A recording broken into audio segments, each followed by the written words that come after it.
Well, good morning, everyone. Thanks for coming out on a glorious summer morning in Hanover. We've got a real treat for you today. I want to thank our major sponsors for supporting us. First of all, Caldwell Law, Kendall at Hanover, and Ledyard Bank. We also have support from Wells Fargo. This year, we're going to do something slightly different from the past. We're going to ask some of our stalwart members to introduce the speakers. And I have the great pleasure of introducing a lady who was a founding member of ILLIAD when it started some 25 years ago. She has been with us ever since. She is, without question, the grand lady of ILLIAD and OSHER. I give you Ginia Allison.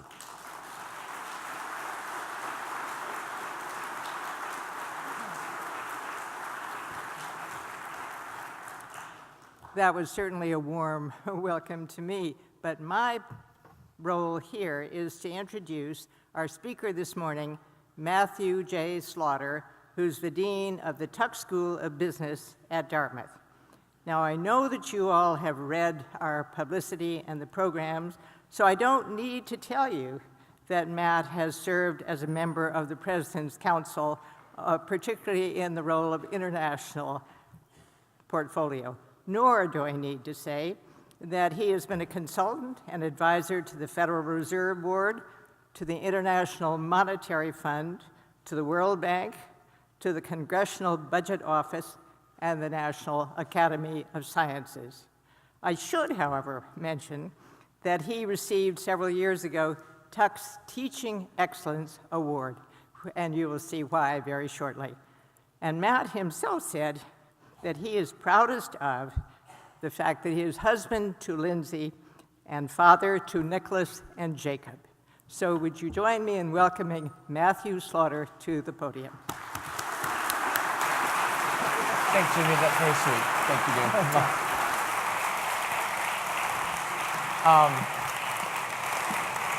Thank you, Ginny. That's very kind. And good morning, everyone. It's a real pleasure to be here. And I will echo my thanks for the sponsors for the OSHER program. This is a terrific feature of Hanover, and so it's a real pleasure and honor to be here.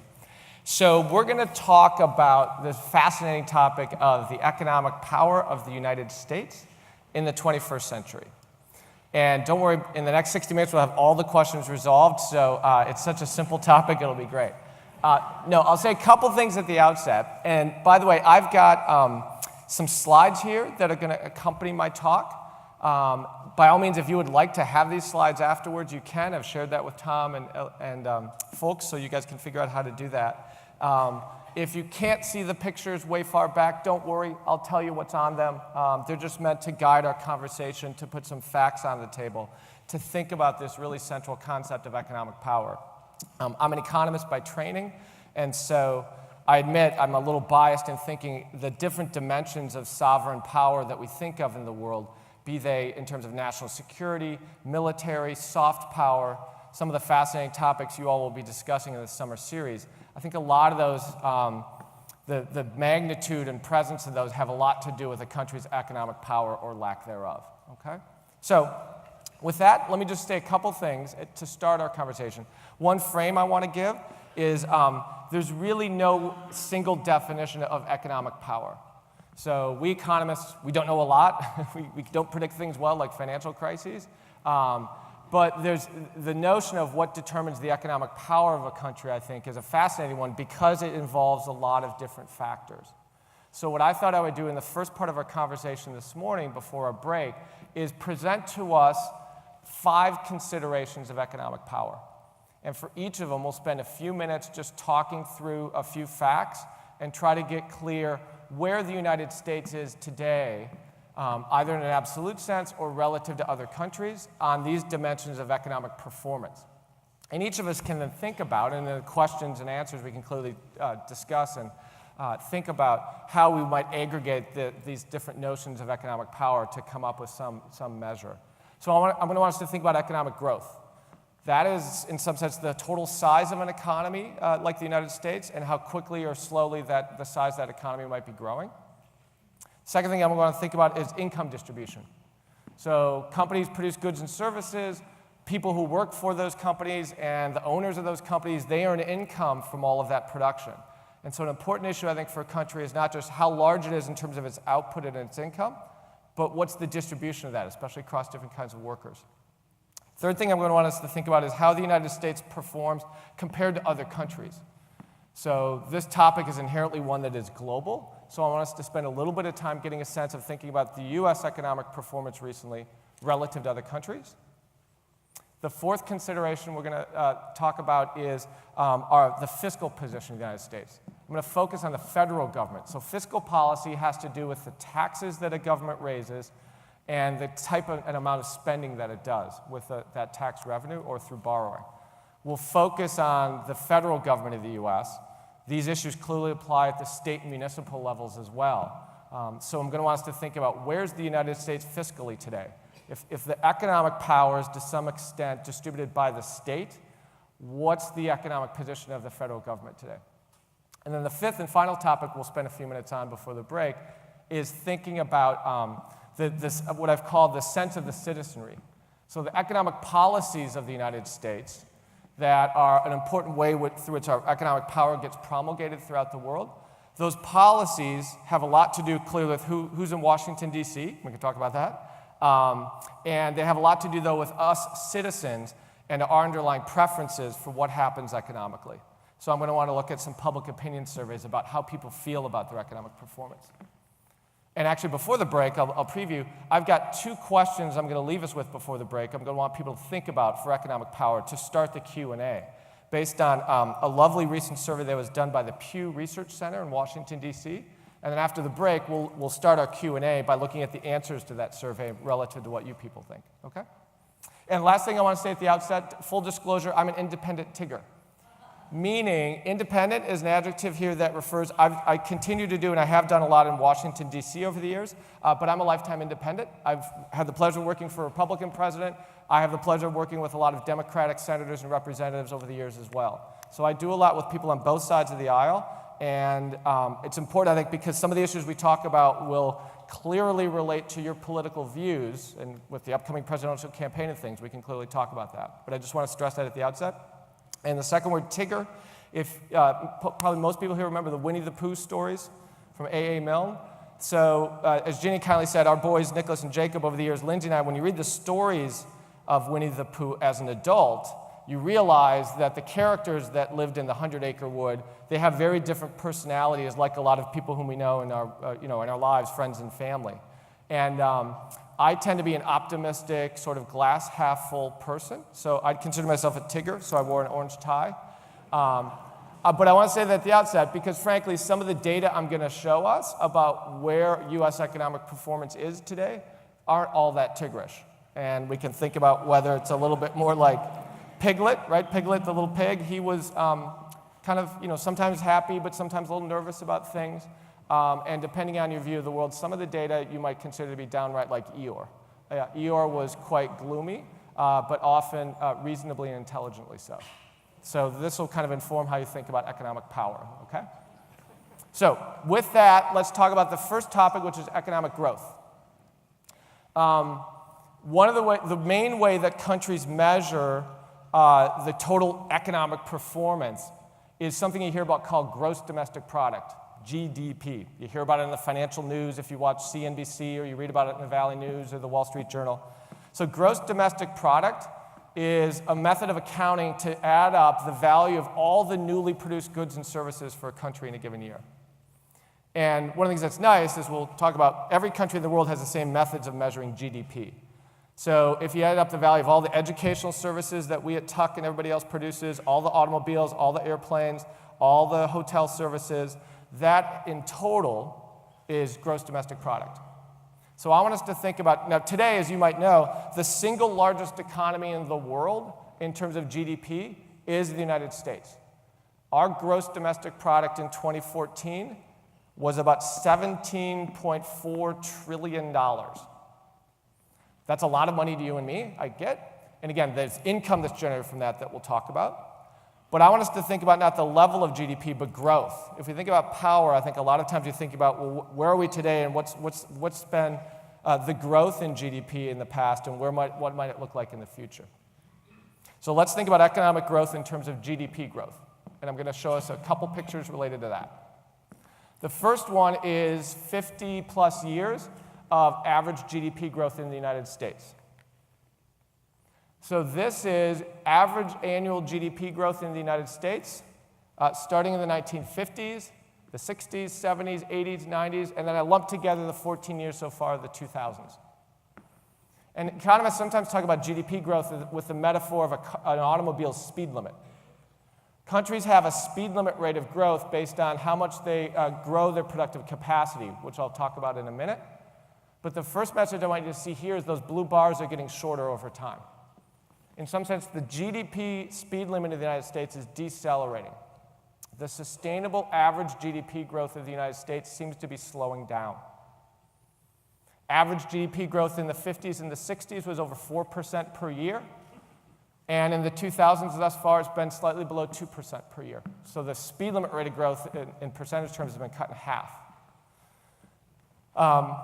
And this is true for the 2000s, whether or not I have in there the couple of really bad years in 08 and 09 related to the world financial crisis.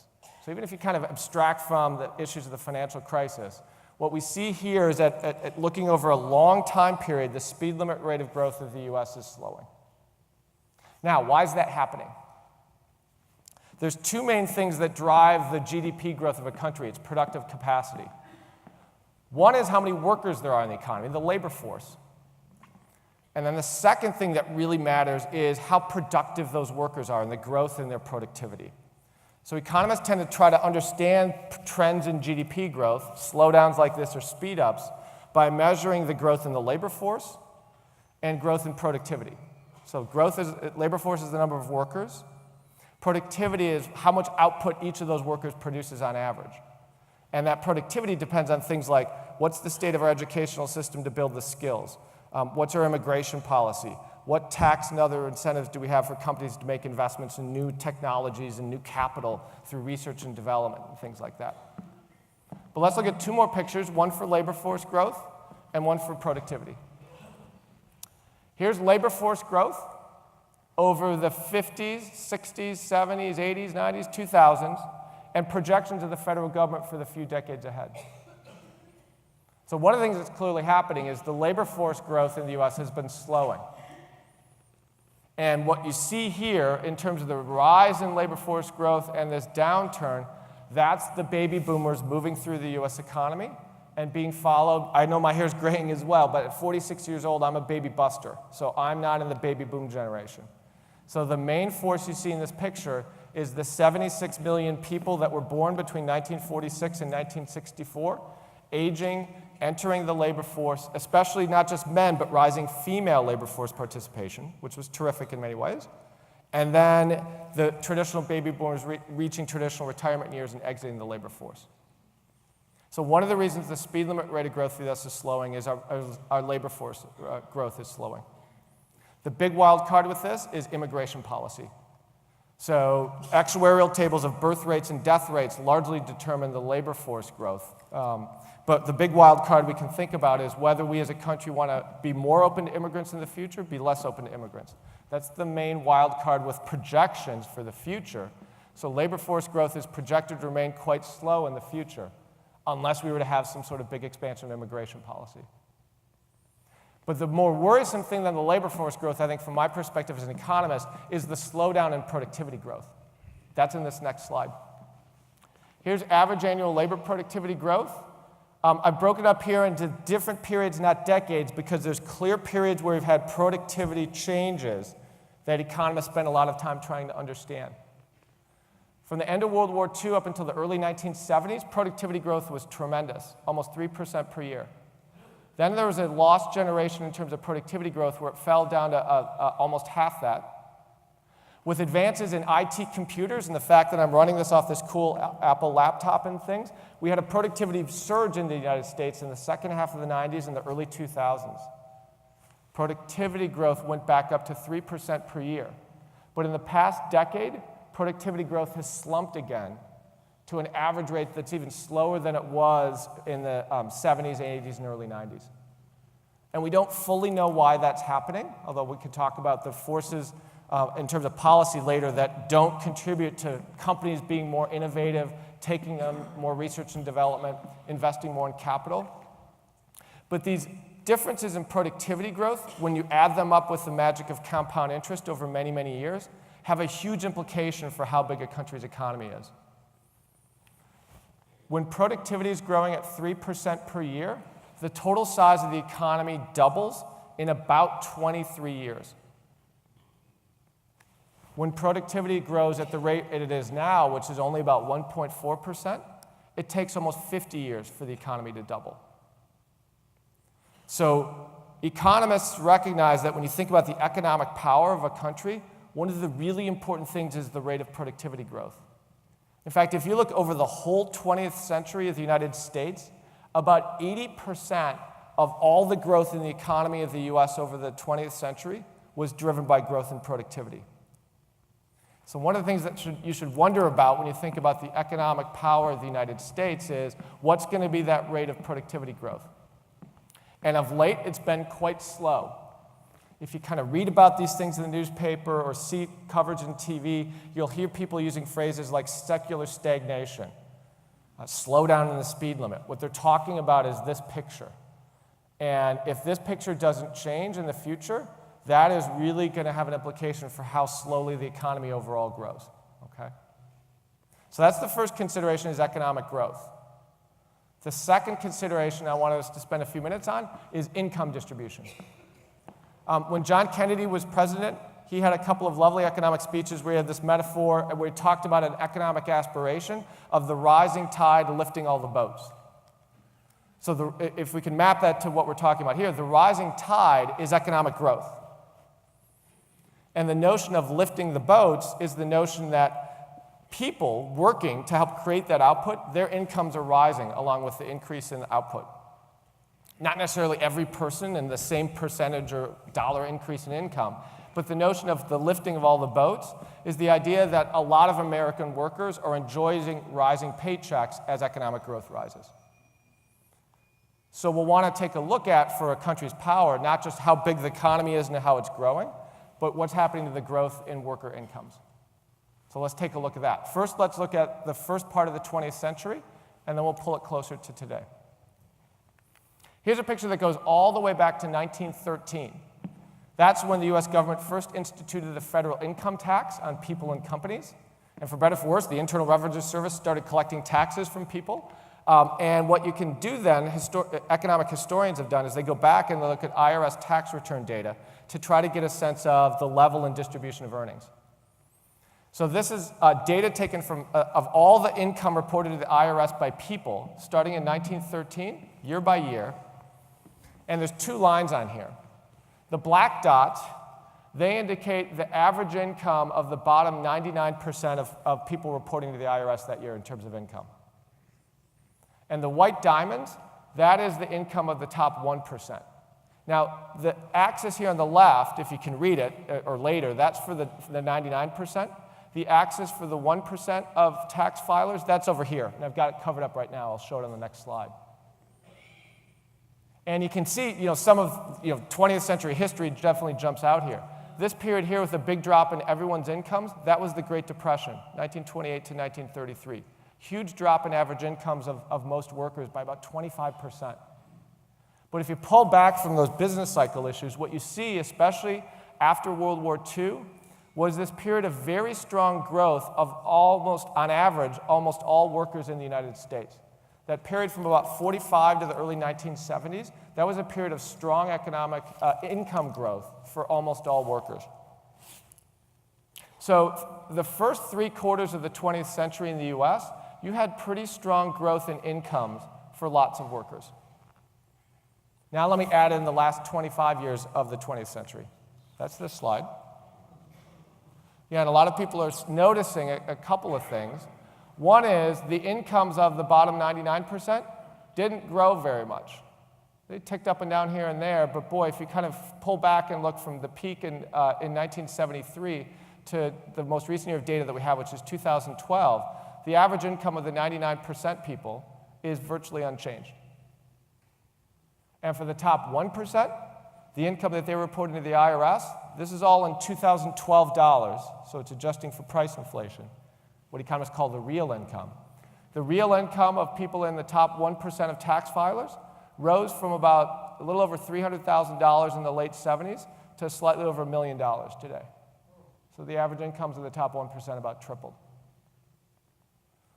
Now, we can think about whether that's a good thing or a bad thing. We can think about whether you want to have Congress and presidents that worry about this a little bit or not at all. We can do that in the Q&A. I'm just showing us what the data are in terms of the distribution of income. Now, there's a bunch of weedy, geeky measurement issues that arise when you look at numbers like this. The unit of observation is a tax filer. So sometimes it's an individual, sometimes it's a household. It might be some children's income that are living at home as well. So a lot of people, legitimately data geeks like me, when you look at data like this, want to make sure that when you look at other different kinds of data, the patterns are similar. Footnote, a lot of you might have heard a book last year that caused a lot of discussion in policymaking in the US, Thomas Piketty, his book Capital. These are data that Thomas Piketty assembles every year. And a lot of the research that went into that book, Capital, he has pictures like this in his book. So what I want to do in the next picture is zero in on the most recent period. And I want to look at a different set of data that looks not at tax returns, but looks at individual workers. So our government has, federal government has different kinds of data. So what I want us to look at now is individual income data that's reported to the US government. And I want us to focus in particular on these most recent years where you see incomes for a lot of workers, if anything, haven't been rising, but they've been falling. Let's look at that in the next picture. When I see friends of late, sometimes they'll say, hey, Matt, it's nice to see you. Boy, your hair has gotten really gray. And I'm like, thank you, that's really kind. And there's other rejoinders you could have about hair.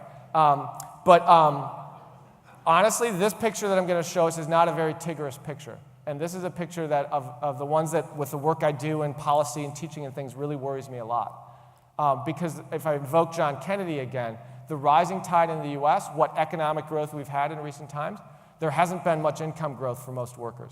In fact, the boats for most workers are falling, not rising. So what I'm going to show us is data in real money income, real meaning we're adjusting for price inflation again, so you're taking account of the change in the value of purchasing power every year. It's total money earnings, it's base compensation, bonuses, tips, signing bonuses, commissions. This is about 85% of all the income that companies pay to workers. And it's sliced by educational cohorts. So I'm going to show us starting with high school dropouts, and then we're going to march up the skills ladder in terms of educational attainment. If you're trying to think of workers' skills and their capabilities, education isn't a perfect measure, but it's pretty good. It's not perfect. Bill Gates, founder of Microsoft, Mark Zuckerberg, founder of Facebook, technically they're both college dropouts. I don't think we'd say they've done poorly in the labor market. But on average, educational attainment is the single best measure of skills that economists like to look at. And we'll start in the year 2000.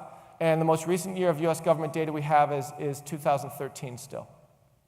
And we could talk about varying the endpoints and things like that. It doesn't matter for the trends I'm going to show us. So let's start with high school dropouts. In 2013, they were about 8% of workers in the United States. And over that 13-year period, the average earnings change of a high school dropout was a decline of 5.8%. So that's a boat that on average wasn't rising. This is a mean. If you like statistics, if I showed you medians, they'd be identical qualitatively. So this says, of all the high school dropouts in the US since 2000, the average earnings of them has fallen by about 6%. Some have done better, some have done worse, but this is an average. And when we think about the economic power of a country, when you think about where the citizens are, I think most people would say, well, we'd like a lot of the boats to be rising. But here's one that wasn't. And then we can think about why that was happening. But let's just keep going. Here's high school graduates. 27% of workers approximately, an average earnings change of a decline of 6.7%. Now let's keep going. People with some college but not a four-year degree. So people that took at least one college class of some kind, They might have earned an associate's degree after a couple years, but not a bachelor's degree or above. So some college is 27.8% of workers. That's a mean earnings change of a decline of 10.9%. If you're quick with your maths and you're tallying the middle column, that's over 50%. So I've crossed through half the labor force. I've probably got the median voter in there. We'll come back to that in a few minutes. All of whom are in boats whose average incomes have been falling, not rising. And again, this is all pre-tax data. So this is what the global economy, technological change, skills through our educational system, kind of all the forces that determine the earnings capacity of workers, this is what the market is delivering. And for a lot of these workers, actually, it's not just the past 13, 15 years that their earnings have been falling, but for some of them, 30 years, 40 years, per the earlier slide I showed us about the plateauing of average incomes for most workers in the early 70s. Now, for most of the 20th century, if through hard work or good luck you earned a college degree, your real and relative earnings were rising quite smartly over most of the 20th century. But in the past 10, 15 years running, that's not the case anymore. Let's look at people with a 4-year college degree, not an advanced degree of any kind, just a 4-year college degree. 23.4% of workers, a mean earnings change of a decline of 11.2%. So I know we're here at Dartmouth, and Dartmouth's awesome, and yet there's some challenges with what's happening in the labor market for people that have just a bachelor's degree, especially young workers coming into the labor force. If you're wondering, this is not just a function of the financial crisis. When I started to produce these numbers a handful of years ago, when you run the data through 07 or 08 before the financial crisis, qualitatively you saw negative signs even then as well.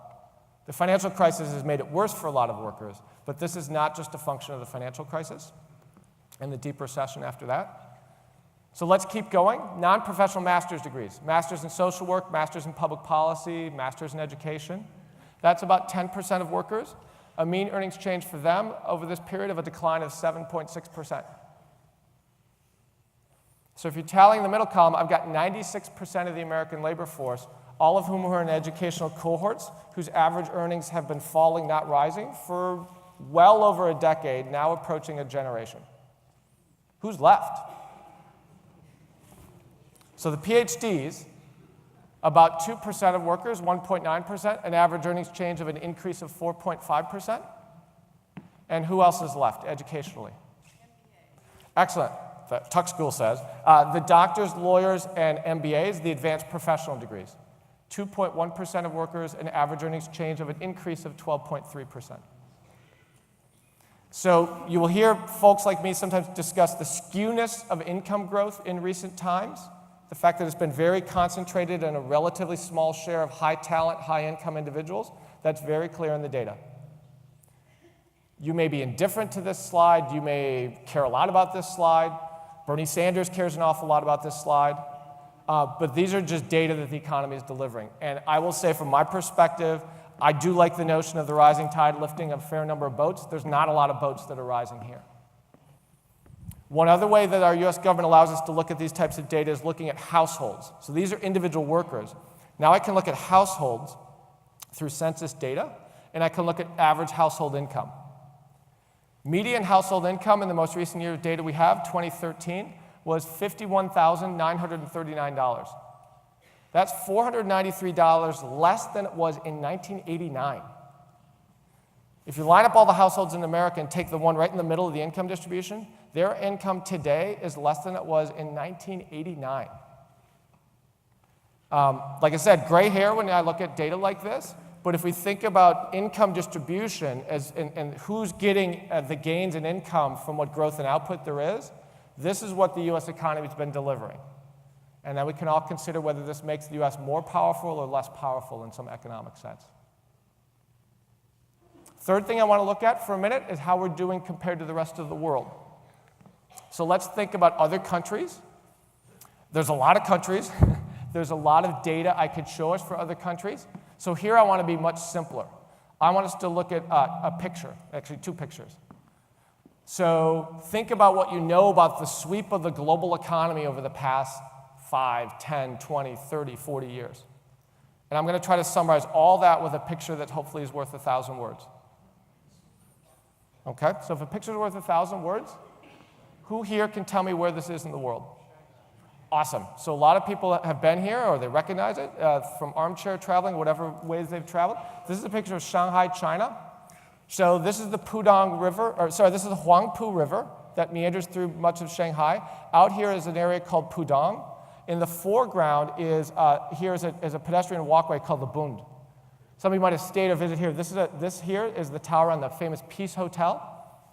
Shanghai in the early 1900s, before the Communist Civil War, before all the chaos of World War II and other things, was a vibrant commercial district. When you walk along the Bund, what you see that's remarkable is you see old cotton exchanges and gold exchanges and bank buildings. And then communism took hold in various parts of the world, in the Soviet Union and elsewhere. The civil war between the nationalists and the communists took hold in the 20s and the 30s. And then 1949, Chiang Kai-shek and everyone they were routed by Mao and his communist forces. They fled to Taiwan. And the communist government was established with the People's Republic of China starting in 1949. From the time that Mao died, that he took power in 49, until he died in late 1976, complete command and control economy that was virtually shut off from the rest of the world. Complete command and control economy, no market forces. The government literally told you what you would study in school, for how long, what occupation you would have, working for what state-owned company, how long you would work, when you would retire, what pension you would receive, and where you would retire. Same was true for billions of people on the planet, Soviet Union and its other satellites. India wasn't quite as dramatically command and control, but largely. So over the second half of much of the 20th century, and to some extent even earlier, billions of people on the planet were not meaningfully part of the global economic system. Mao dies in 1976. No one was predicting the economic miracle that's taken hold in China. People forecast another civil war, and to the extent that we have data, the data show China in 1976, after Mao died, was one of the poorest countries on the planet.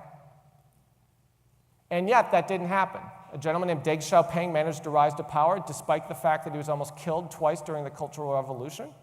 He came to power, and he started to open up China to the rest of the world, to market forces in agriculture and international market forces in manufacturing and selected services. By 1990, Shanghai was a bit more of a vibrant commercial hub. Is this what Shanghai looks like today? Right, so at Tuck, I've had the pleasure in recent years to run an executive education program where we take people after they come to Hanover in the fall to India in January and then China, and Shanghai is where we're based in the spring. And a few years ago, you could have been in a hotel and taken a picture from this approximate place that looks like this. Right.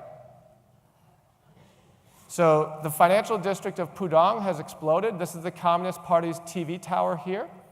These are two of the tallest buildings in Shanghai at the time. This is called the Bottle Opener. It's about 110 stories tall. And it's got one of those glass pavilions you can stand on and look down if you've got the courage to do that. Is that the tallest building in Shanghai now? No, there's a third one that's since been built. I need to get a better picture of it. That's about 147 stories tall. Second tallest building in the world after one in the Middle East. There's literally billionaires and millionaires in this picture. China today, after 35 years of GDP growth that averaged almost 10% per year, 10% per year. The speed limit of the US GDP seems to be about 2%. China's speed limit for much of the past 2 generations was about 10%. It's slowed. Now it's about 7%. But economically, China's GDP last year was about $10.5 trillion. It has surpassed Japan as the second largest economy on the planet in terms of GDP. And it literally is a matter of, depending on exchange rates and GDP growth rates, probably somewhere between 4 to 10 years, and then China will be economically, in GDP terms, the single largest country on the planet. For most markets that a lot of global businesses do stuff in, Apple iPhones, automobile producers, China is now the single largest market, and barring political revolution there, almost surely will never go back. What that means economically, and China is a metaphor for the accelerated economic growth that has taken hold in India, in Brazil, in Latin America, and many African countries. Today, billions of people are now integrating into the global economic system in a way that hadn't happened over much of the 20th century. For the world, that's a great thing. For countries on average, I will assert that's a great thing. Is it a great thing for every single American worker and family and community? No. That's kind of linked to the income data we showed us a minute ago. But in terms of measures of economic power, one of the clear implications of these two pictures is the US share of the world's total economy is shrinking. And here's just the geek data on that. Here's America's share of world output over the past decade, from 2002 through to 2012. It takes the International Monetary Fund a couple years to get all the data for different countries.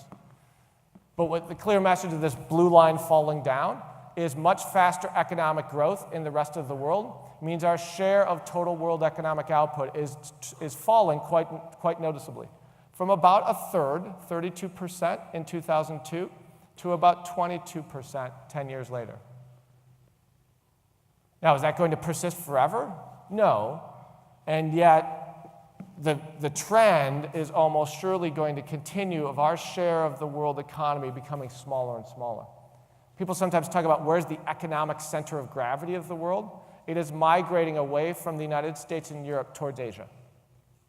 And again, barring some sort of dramatic political change in China and India in particular, that is a pretty hardwired trend in the global economy at this point.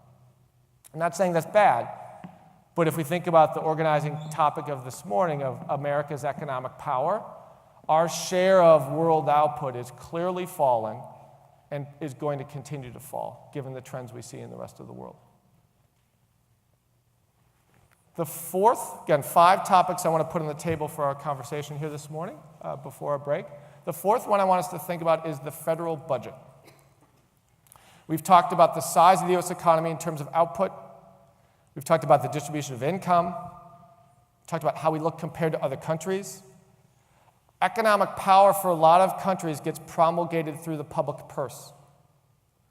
So when we think about the economic power of the United States, I think a lot of it centers on what is the capacity of our federal government to tax and to spend. There's other economic policies that governments undertake in terms of regulation of immigration policy or other things we'll talk about, but the public purse is a big one. So let's take a look at a picture of the federal budget position of the United States. We hear a lot about this in terms of discussions of the deficit, the annual deficit. That's the difference each fiscal year between how much revenue the U.S. government takes in and how much it spends.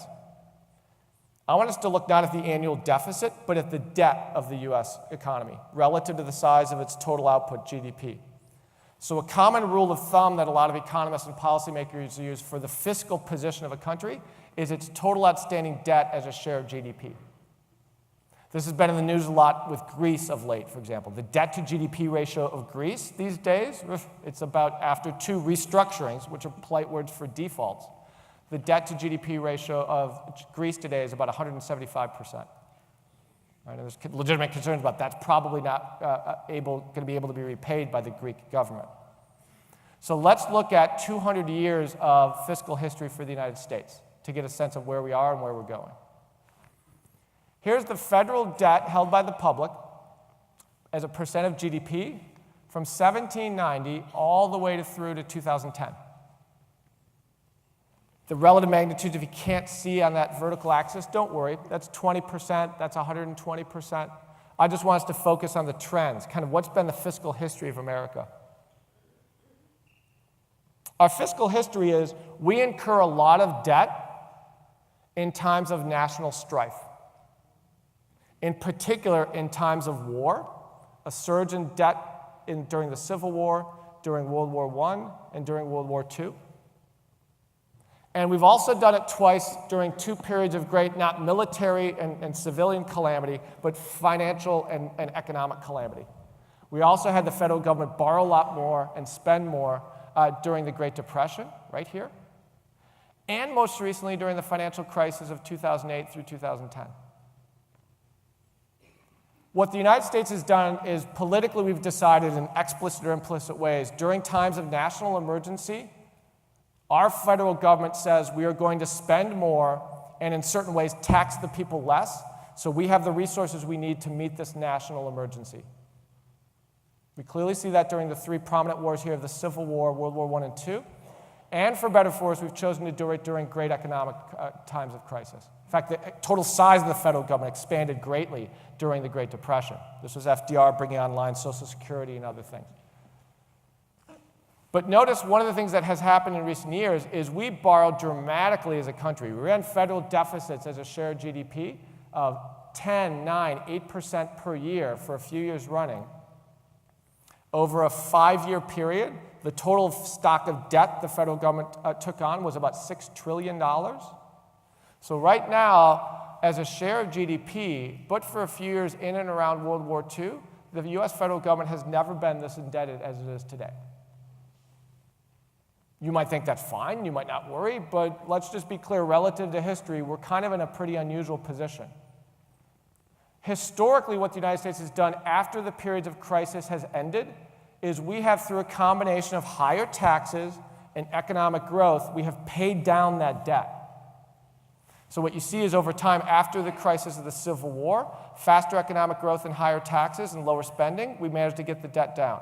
Same after World War I. The Depression was followed by World War II, so there really wasn't time to downpay the debt. But in the 50s and 60s, with the fast economic growth we saw a minute ago, higher top marginal income tax rates.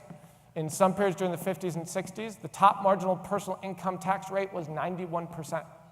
Now, it kicked in at a very high income level, but still, that was the top federal income tax rate for some years. So here's where we are today. If past were precedent, what would be happening in the years ahead is we'd be paying down this debt. Higher taxes, less spending, faster economic growth. Is that the best guess of the federal statistical agencies that look at this stuff? No. The best guess is to quote Ben Bernanke. When he was Fed chairman, he gave a few speeches on the federal budget where he said where we are now is we are in the calm before the storm. The best projection of the Congressional Budget Office today is this is our fiscal future. Right. And that's not because they are forecasting war with ISIS, war with Vladimir Putin, another financial crisis. This is purely the actuarial tables of no judgment, folks, an aging population and the projected increase that is going to put on the fiscal purse through Social Security, but especially Medicare and Medicaid. The best guess of the federal government is, to quote Ben Bernanke, there's a little calm right here where the debt to GDP ratio is stable for about 5 to 7 years, and then it starts to grow and grow and grow and grow and grow. Because of the demographics that are facing us, and which I showed us earlier, and because of the projected ongoing increase in healthcare costs. And then you should be asking yourself, okay, and then what happens if, goodness forbid, there is another war? There is a global health pandemic. There is another financial crisis. Footnote, we're not fully out of the previous financial crisis. With all the printing of money and quantitative easing, we're still in pretty uncharted territory in terms of what central banks have been doing. I haven't talked about that, but we can. This is a baseline that assumes no military engagements, no pandemic, no future recessions. Almost surely that's not the kind of future that we're going to be facing. And because I'm a Tigger, I didn't put up this picture. The CBO produces what's called an alternative fiscal scenario rather than the extended baseline. The alternative fiscal scenario has a line that goes up much higher, much more steeply. But I'm a Tigger, so I'm not going to show us that. And I'm a Tigger, so I'm not going to talk about Detroit, Michigan. I'm not going to talk about Illinois. I'm not going to talk about Chicago in terms of the fiscal pressures that are facing a lot of states and municipalities in America. But if you want to break out the data of the federal government spending and taxing, I won't spend too much time on this. It's kind of complicated. You can look at it later. But the basic picture of what's driving up this line by spending categories is spending on Social Security as a share of GDP has already risen relative to the average of the past couple of generations. And over the next 25 years, it's projected to continue to increase by about 2 percentage points. Spending on major healthcare programs, this is Medicare and Medicaid, that's projected to increase by over 5 percentage points. The main driver of fiscal pressures coming in the future is not the aging of the population per se, it's the fact that older folks tend to consume more healthcare services that are more expensive. And as you start to accumulate this much debt in the aggregate, interest payments to not be Greece goes up by 2 to 3 percentage points. What's projected to get squeezed is everything else that the federal government does. And I don't mean to be too edgy here as a baby buster, but that in particular is investment in the young. That is spending on NASA, on roads and bridges through our transportation system, our public research funding through the National Institutes of Health and the National Science Foundation. Those things are already getting squeezed through the budget process called sequestration, which has taken hold in Washington in the past few years. But sequestration is just a preview for what's coming.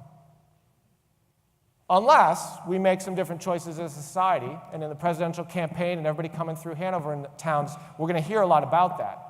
But unfortunately, a lot of the political conversation is about the here and now, not about this lower frequency, longer term pressure that everybody who's honest knows is coming as a matter of actuarial tables.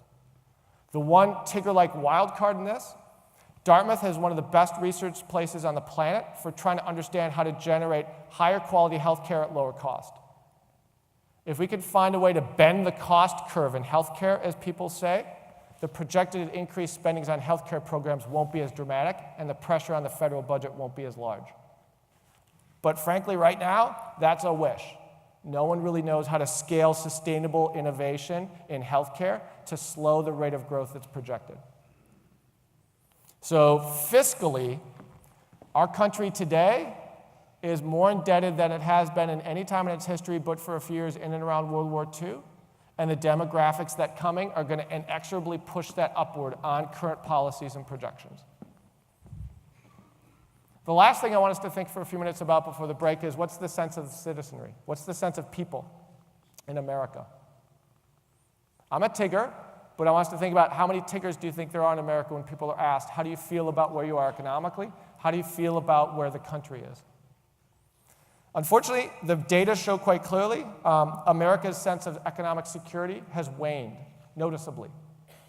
I have an old college roommate, we're buddies, and we've done a lot of research over the years looking at public opinion surveys about what people think about the world, think about economic policies. Let me just give a summary of these kinds of surveys that you see recently. People are more negative about economic changes than they have been since our records began in 1946. According to a recent Financial Times survey where they talked to some pollsters and polling agencies in Washington, D.C. that have been doing this kind of stuff for generations. Which best describes your family's financial situation is a recent question asked by the Wall Street Journal and NBC. Only 21% said they feel like they're getting ahead. 78% said they think that they have just enough to stay where they are or they're falling behind. Stan Greenberg, this gentleman, is sort of a godfather in the world of polling. And he said recently in an FT article, when we do these focus groups and we start to ask people, how are you doing economically? Where are you at? He said people have been breaking down and crying during focus groups when talking about the economy in a way that they haven't for a long time. I'll gently suggest it has a lot to do with the data I showed us of not a lot of boats rising, because for most people, their sense of economic well-being when they're sitting around the kitchen table is, do I have a job and what does my W-2 look like? People are very uneasy about the world. In America and in a lot of other advanced countries, people voice a sense of unease and actually a backlash against this process of globalization. Though the integration of China and India and all these countries into the world is a good thing in the aggregate, from the perspective of a lot of workers and families in advanced countries like the US, they see it as a threat, not as an opportunity. And here's just some quotes on that. I'll just cite this one: a popular backlash against globalization and the leaders of the world's largest companies. Footnote to me in my new day job as dean of the Tuck School, because we try to create the leaders of the largest global companies, is sweeping all rich nations.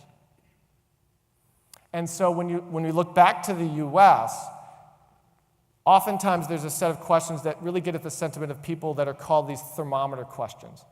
And I want us to look at these three questions and ask ourselves, do we think we have an empowered citizenry in America right now? Here's the first one. Do you think America is in a state of decline, or do you feel that is not the case? NBC and Wall Street Journal do a set of polls together over decades, which are great to look at for these kinds of data. The last time they asked this question, 31% said America is not in a state of decline. 65% said in a state of decline.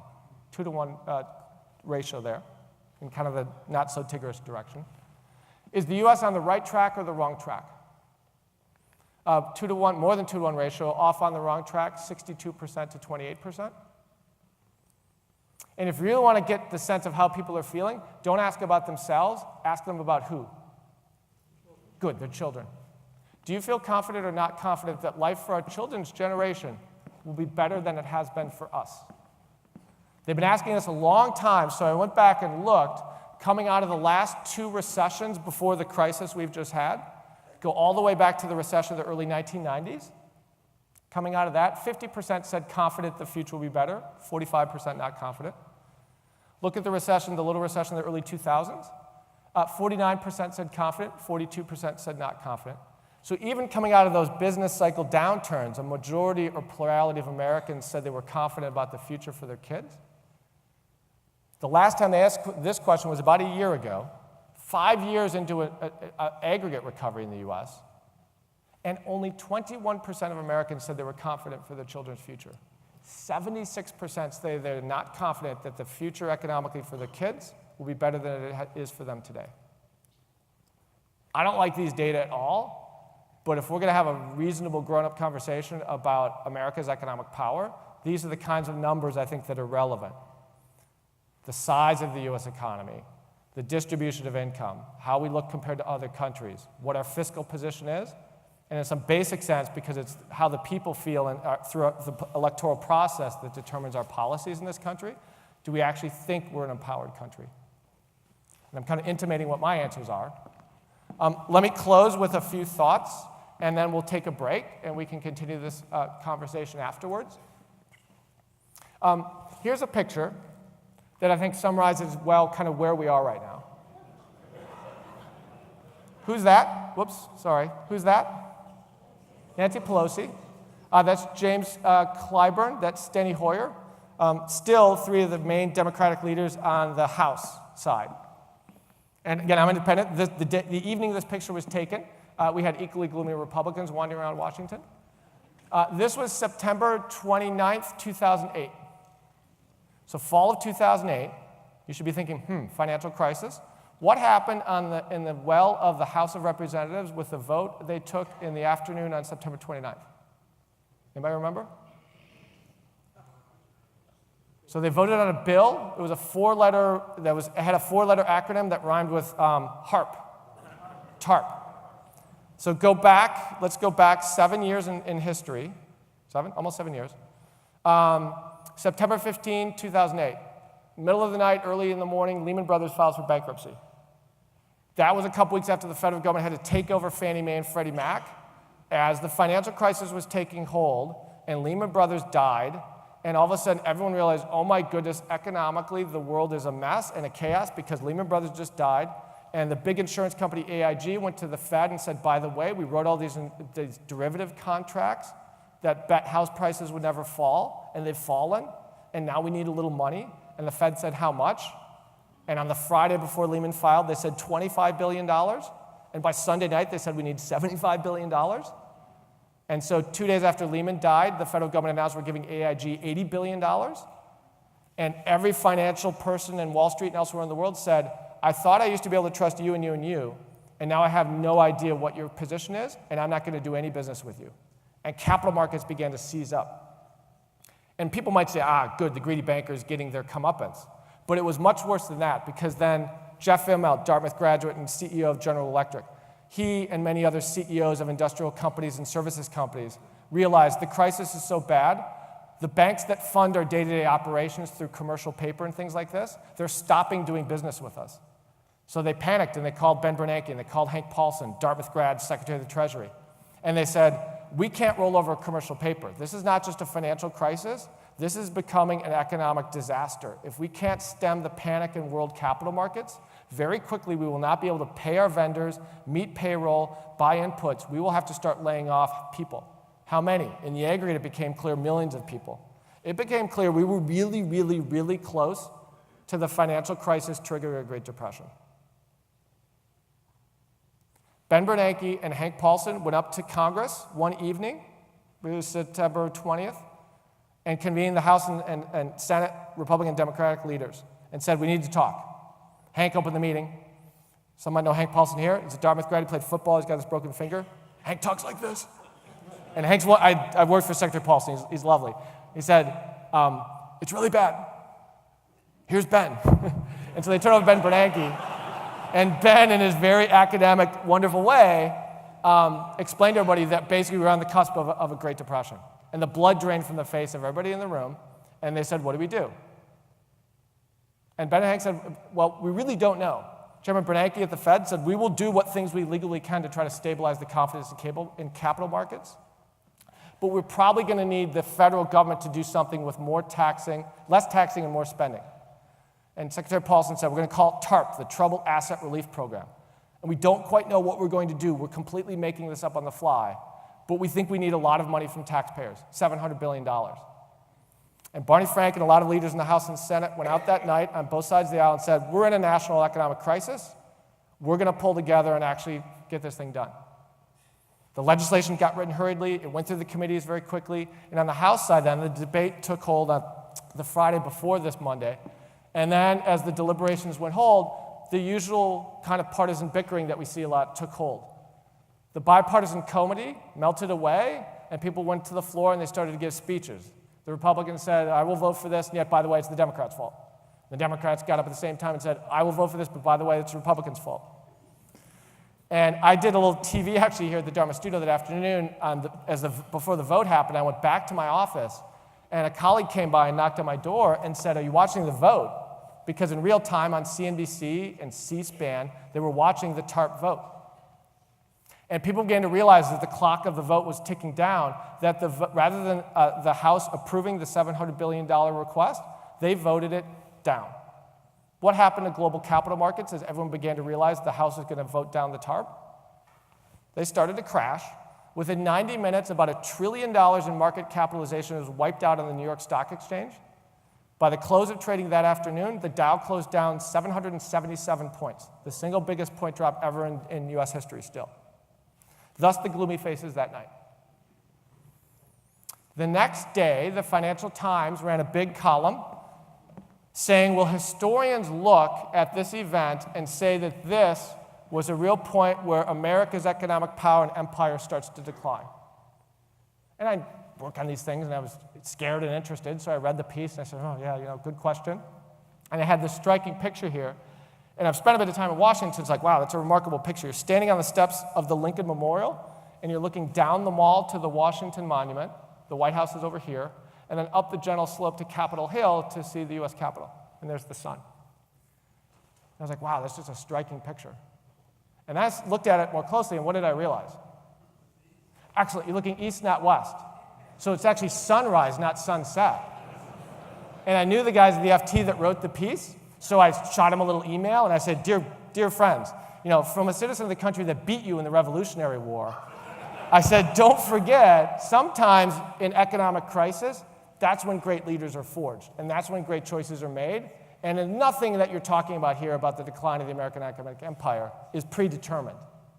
And maybe leaders in the United States will really pull it together, and we're going to get some smart economic policies, and we're going to get out of this mess. But now, fast forward roughly 7 years, do you think we're kind of in sunrise or sunset right now in terms of where economic power is for the U.S. and kind of where we're going? We'll figure that out after the break. But let me just show us a couple pictures to frame that conversation, and then I'll ask you 2 questions, and we'll get up to stretch our legs. I look at things like the amount of public investment that the federal government is making in our economic future is shrinking. I said that a few minutes ago. Here's just another picture showing the share of U.S. public investment. This is a measure of investments in research and development by the federal government, NASA, NSF, roads and bridges, what federal government support there is for education. That's been falling from the end of World War II, and especially in recent years with the crisis and sequestration, U.S. public investment today is at the lowest level it was back in the World War II. I don't think that's great. If I look at other economic policies, I don't think we're doing a great job. How do we build the skilled people that generate all the productivity growth I talked about at the beginning? There's 2 ways you can do it. Through your educational system, we could talk about that, and through letting in talented immigrants from the rest of the world. Our U.S. government has one main program that allows in high-skilled individuals from the rest of the world. It's called the H-1B visa program. And here's just some words that describe the talents that the peoples have to have. And some of you I know have worked at or work at companies where you try to hire people under the H-1B visa program. Every year, how many new H-1B visas did the US government allocate? 85,000. 20,000 for people that have a master's degree or higher, 65,000 for those that have at least a bachelor's degree. Every year in April 1, the US government opens the application window for high-skilled foreigners and a company that have matched and the company wants to hire that person. Under the H-1B visa program, they have to file an application with the federal government. How many visa applications did the US government receive? Sorry, that should say for fiscal 16. When they opened the window this April 1, a few months ago, how many visa applications did they get? In 4 days, they got 220,000 visa applications. 220,000. That's how starved companies in America are for really skilled, talented individuals. Footnote that might be related to whether we're doing a good job or not in our educational system.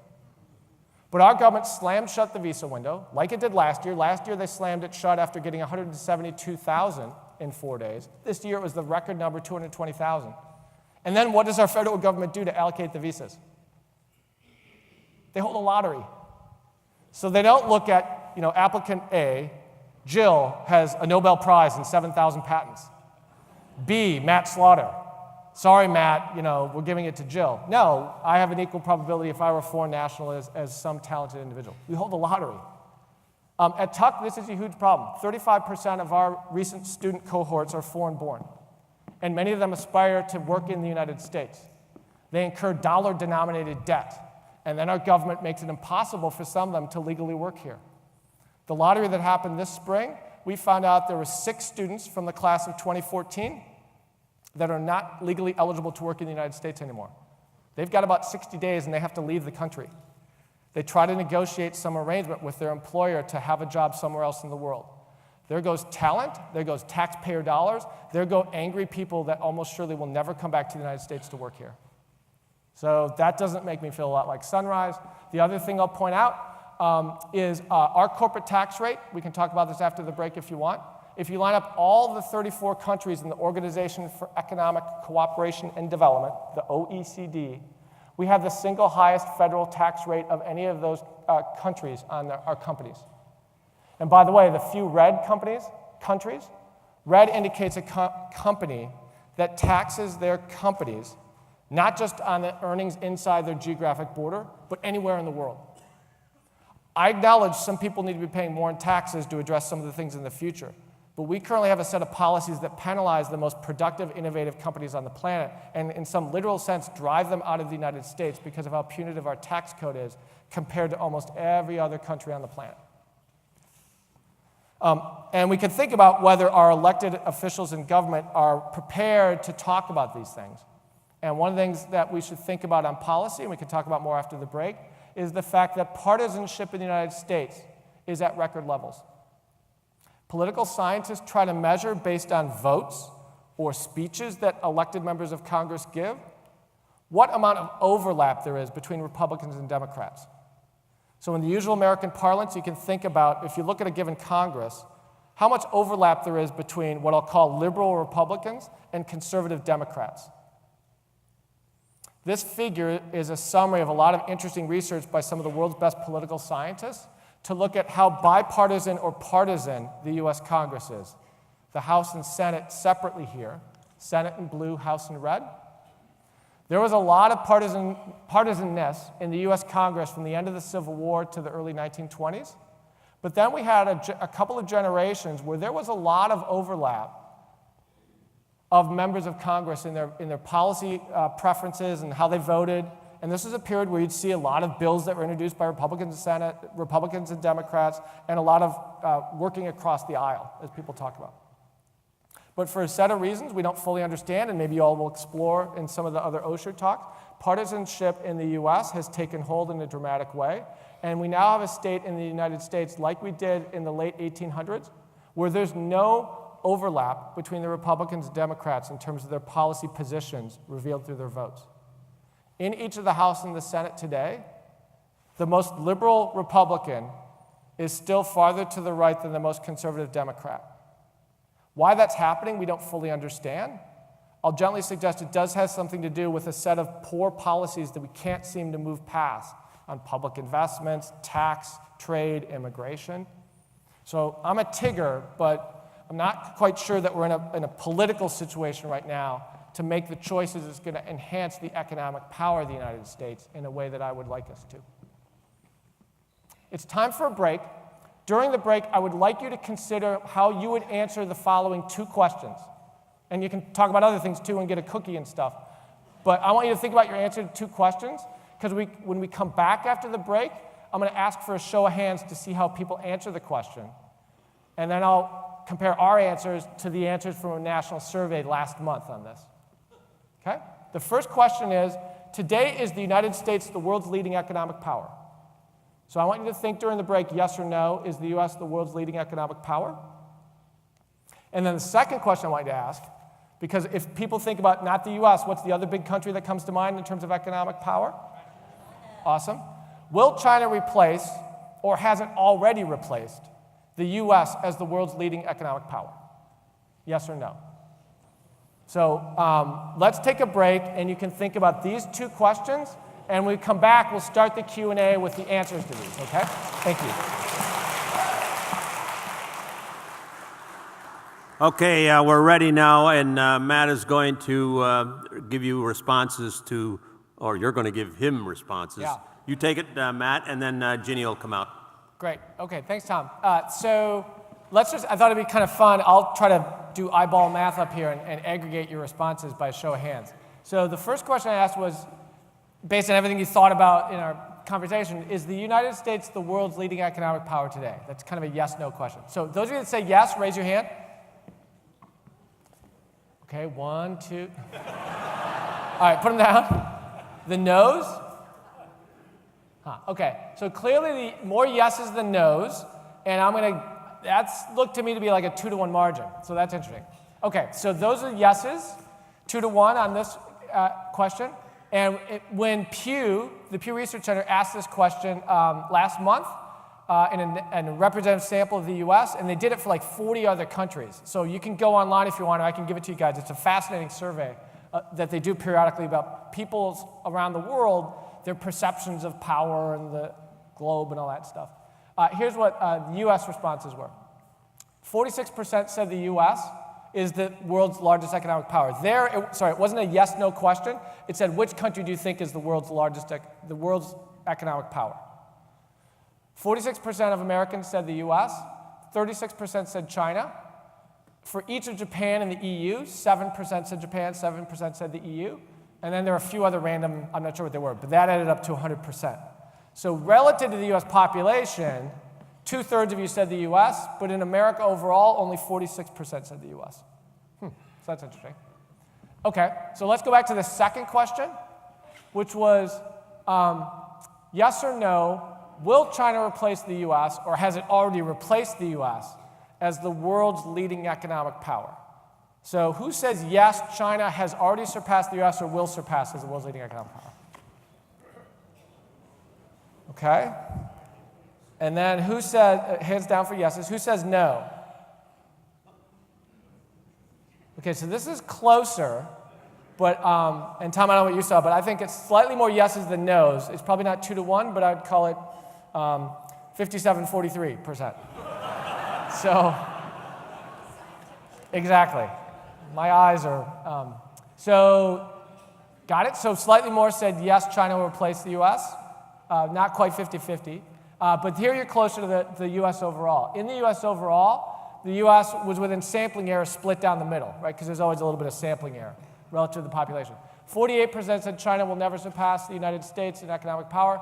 46% China will or has already surpassed the US.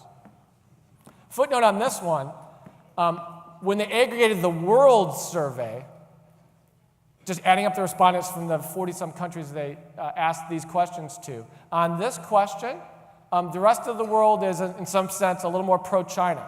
It was like something like 57, 42% or something. Think China has already surpassed or will surpass the US.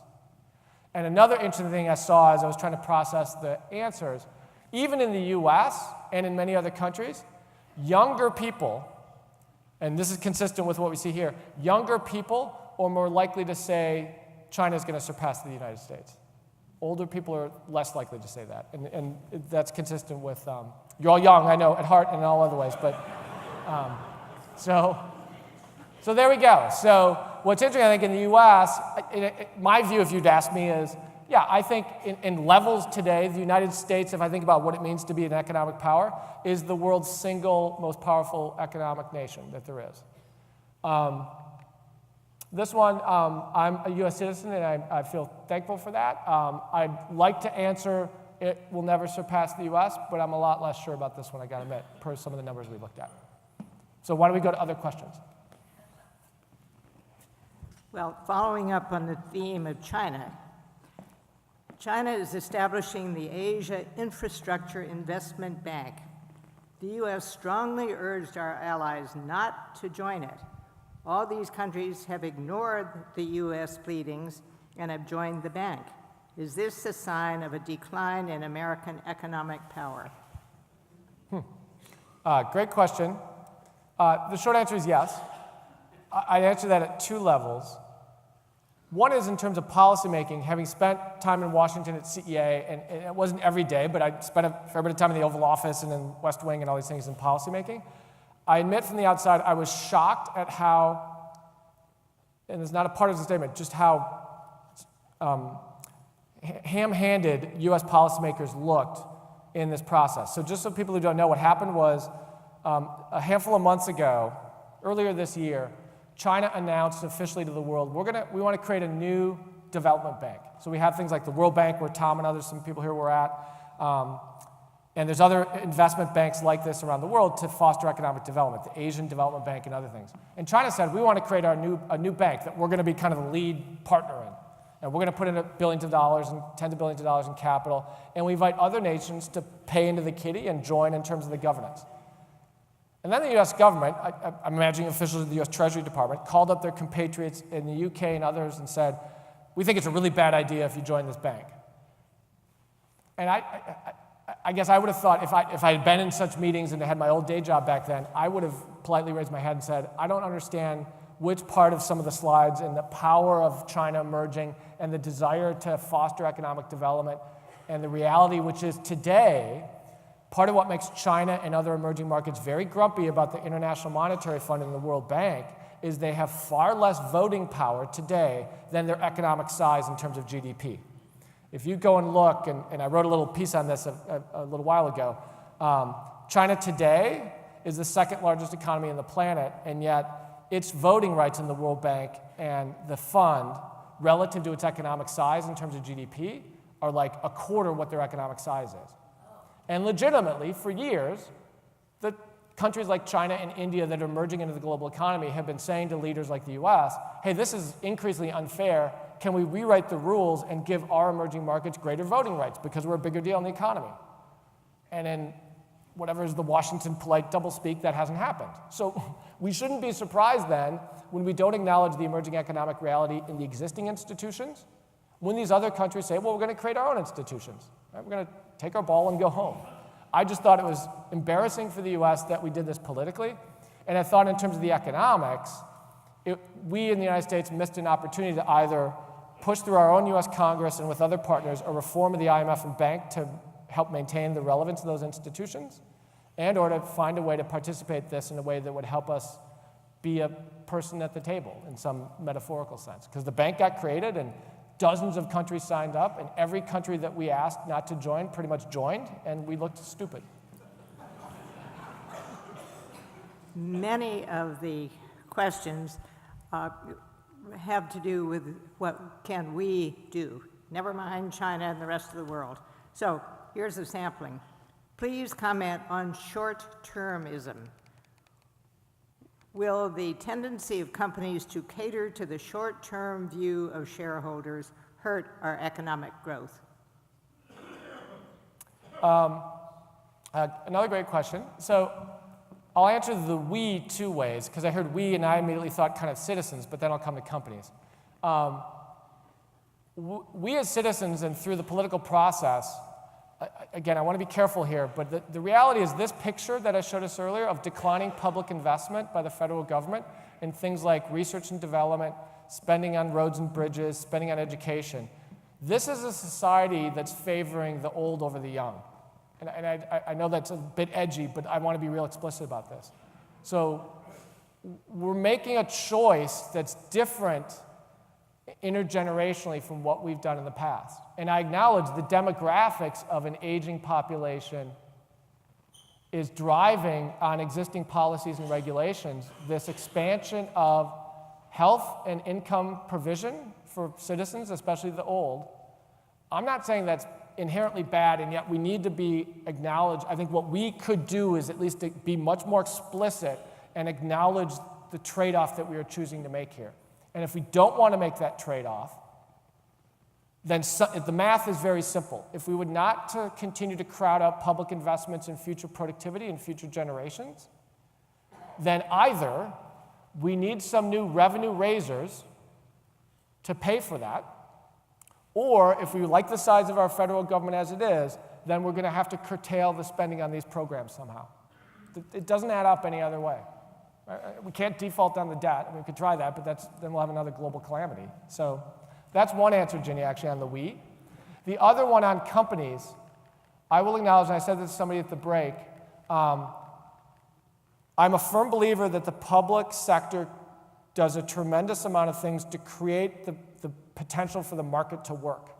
I'm a firm believer in public investments in roads and bridges and the public school system and a set of laws and regulations that are hopefully transparent and don't favor firms and industries in certain ways in terms of picking winners and losers. That said, companies I view, especially the successful globally connected companies, I view them as canaries in the coal mine for the kinds of problems that I've been talking about here.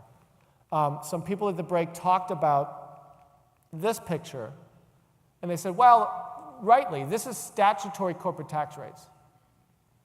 But these companies, they've got all these tax breaks, and they don't pay an effective tax rate that is what the statutory rate is. A, that's not true for all companies, but B, that's true for a lot. And yet, what people will call tax dodges or tax breaks are laws and policies we've chosen to create that we could change. Per the front page story in the Wall Street Journal today, the A-head story is about the possibility there might be some reform of international tax. And B, every other country does the same kind of thing. If I showed us a picture of effective tax rates rather than statutory, this lineup would be virtually the same.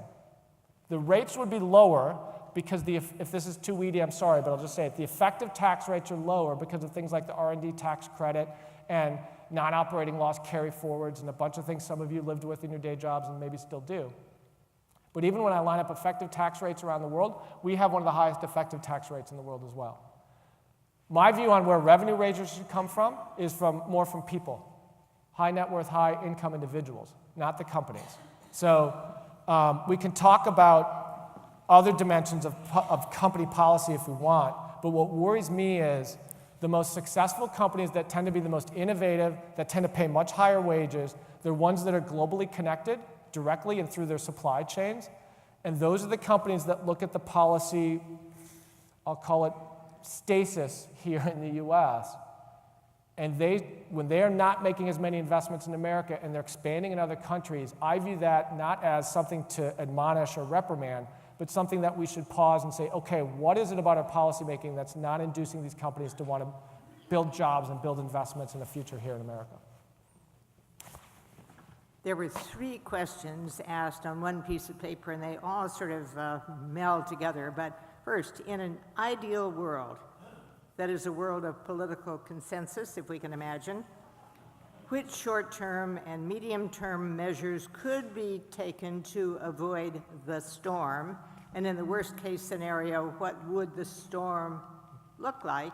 And have most big bankers become banksters? Sorry, but most big bankers become bastards? Banksters. You know the term gangsters? No. Banksters. It's a made-up word. Oh. I thought it was a G-rated audience. Okay, so there was a lot there. Let me, So good question. On the first part of it was on the fiscal thing. I guess what I would, if I could wave my magic policy wand, every candidate and every person in an office right now or aspiring to hold office would have to, so we've got pledges out there, right? I wouldn't have a pledge on, I'll never, ever, ever raise a tax. I would have a pledge to say, I acknowledge this is data, and I acknowledge this is the best guess of the federal government of what's coming. All projections are inherently uncertain. This is really uncertain. Then I'd move it to a conversation of, if we truly had the political space and time, I'd come back to the question of the size of the government. You can't see this in this picture, but over much of this period of end of World War II to today, the total size of federal spending and taxing of the US government has been about 20% of GDP. The federal government in the US, in terms of the amount of spending and taxing it does, is about 20% of GDP. That's really small compared to most other countries in the world, especially other advanced countries. Whether you like it or not, Sweden, Norway, Denmark, federal government as a share of GDP, 55%. Other European countries are at mid-30s, 40s. So relative to other advanced countries that I've showed us, we have a pretty small federal government. And then I would force people to say, if this future turns out to start to happen, in particular, if we can't control the cost of healthcare as we hope, what are you going to do about it? And I want people to be real explicit. If you're a 20% of GDP small government person for whatever philosophic or ethical reasons, okay, but get ready. You're basically going to turn the federal government into an income insurance provider and somebody that doesn't renege on its debts. That's predominantly what the federal government will do. People say, what about defense spending? Even today, depending on how you do the data, about half of total government defense spending is actually income and health insurance. Or, if you don't want to squeeze everything else, and especially from a young-old versus perspective, I want you to be real explicit about what revenue raises are you willing to countenance. If this future plays out and you don't want to squeeze everything out, we can't be a 20% of GDP government anymore. We're going to have to be like a 25% of GDP government. And where are you going to find the revenue from? And if the magic wand is powerful enough, I'd actually blow up the federal income, or I'd blow up the corporate income tax. It's a very inefficient, unfair tax. The economic incidence of the corporate tax is largely on workers, not the owners of the capital, through lower wages. And then I'd have a much more robust conversation on how higher net worth, higher income individuals have to pay higher taxes. If you're like me, and my wife, we voluntarily have paid more in taxes in recent years. There's a little treasury fund you can pay into if you think you're not paying enough in taxes. Not a lot of people do it. No, that's not my point. Not a lot of people do it. Thank you, that's kind. But in recent years, they raised like $1 million or $3 million. It's not a huge amount of money. But I hear a lot of people that say, oh, I wish the government taxed me more. I'd love to see those people put it into practice by writing a check to the government. That's what I'd like, Ginia, because I think right now what you'll hear, and what we will hear, unfortunately, is pretty removed from this. And Republicans and Democrats alike. The president will say, oh, we've cut the deficit in recent years. Yeah, but that doesn't do anything about this. And then we'll hear people on the other side of the aisle say, I'm never, ever going to raise taxes on everything. And I'm like, really? The public conversation on fiscal policy is impoverished, actually. People don't view it as a sort of a right of citizenry or an obligation to help the future. And I get the economics, you don't want to pay taxes, but there's deeper reasons we do it. There were a number of questions about climate change. Climate change? Climate change. And this one, I think, captures the idea. How do we reconcile worldwide desire for economic growth with climate change and the related problems of climate change? Oof.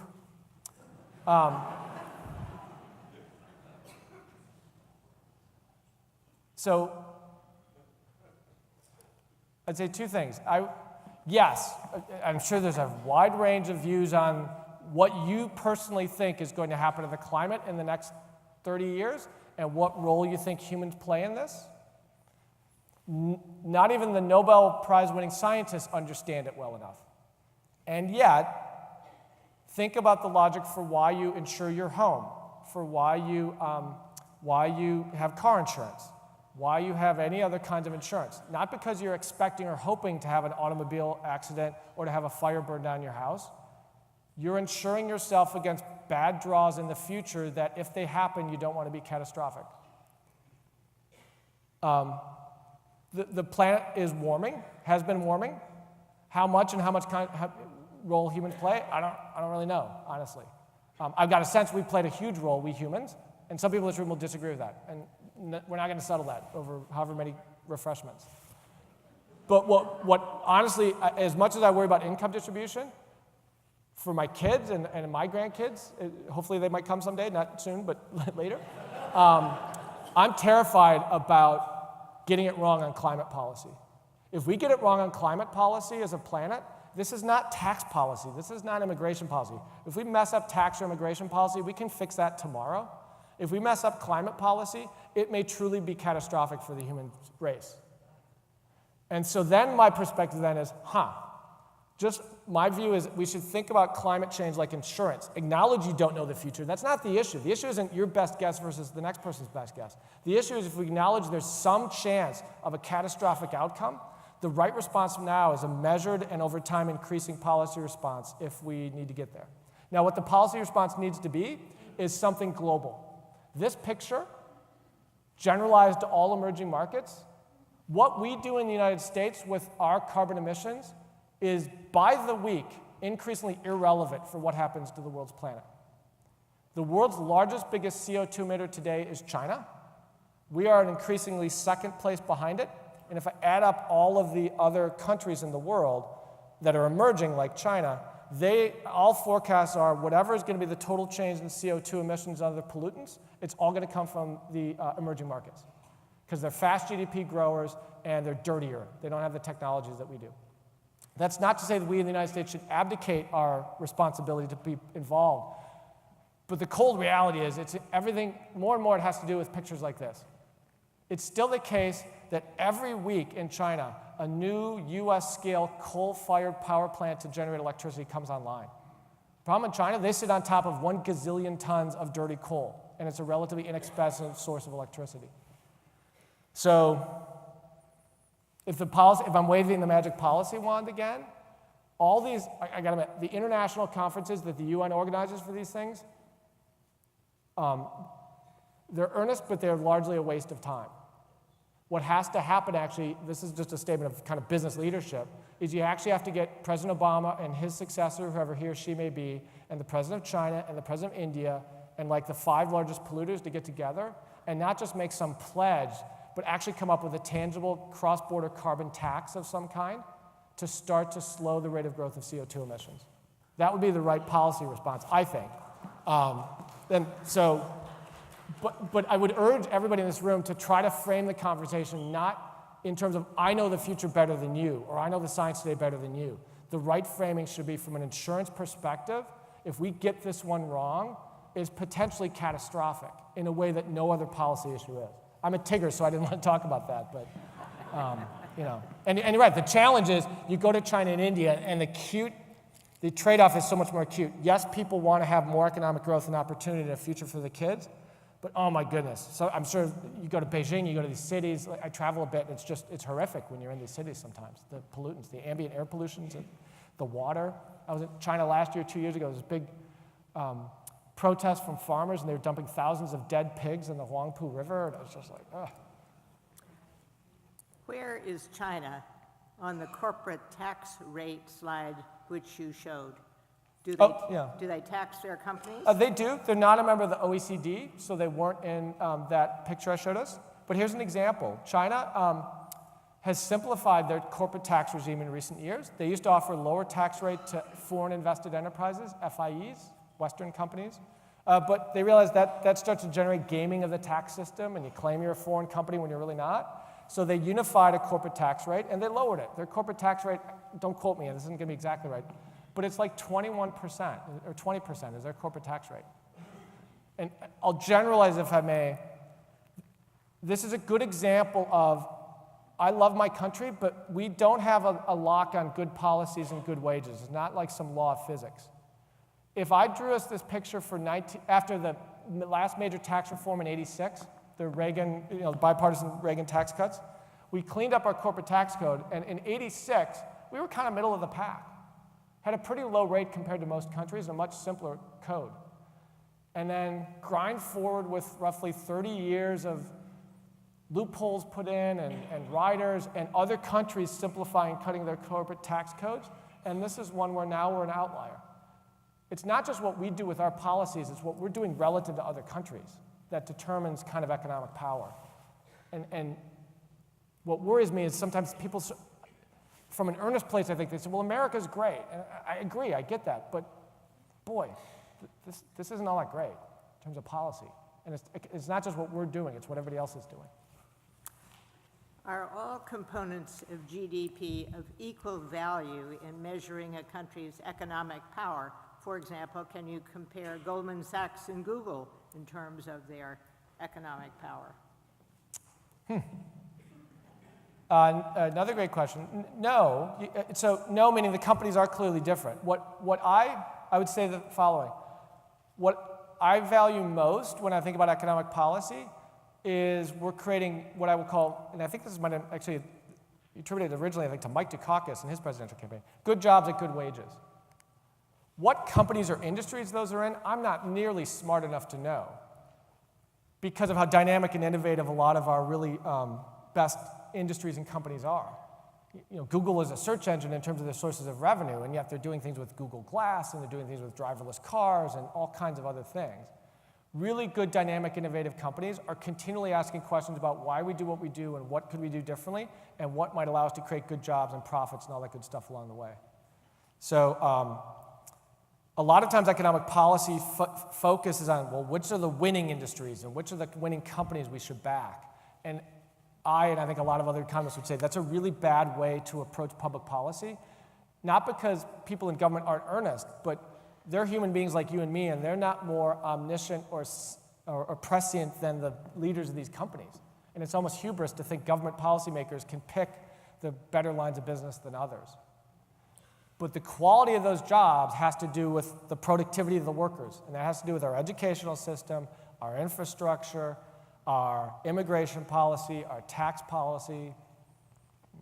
So my view is we could be doing a lot more to create better jobs in America if we had a whole constellation of better policies like I suggested earlier. You mentioned immigration. One question says, will open immigrations change our economic growth through a younger population? Absolutely.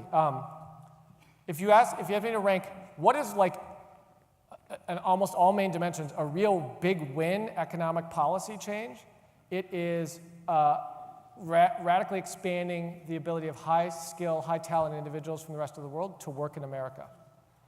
I can give you, if you want, a gazillion academic studies that show, among other things, high-talent immigrants raise the wages of native high-talent individuals in the communities in which they work and the wages of native less skilled workers as well, because they tend to bring human capital.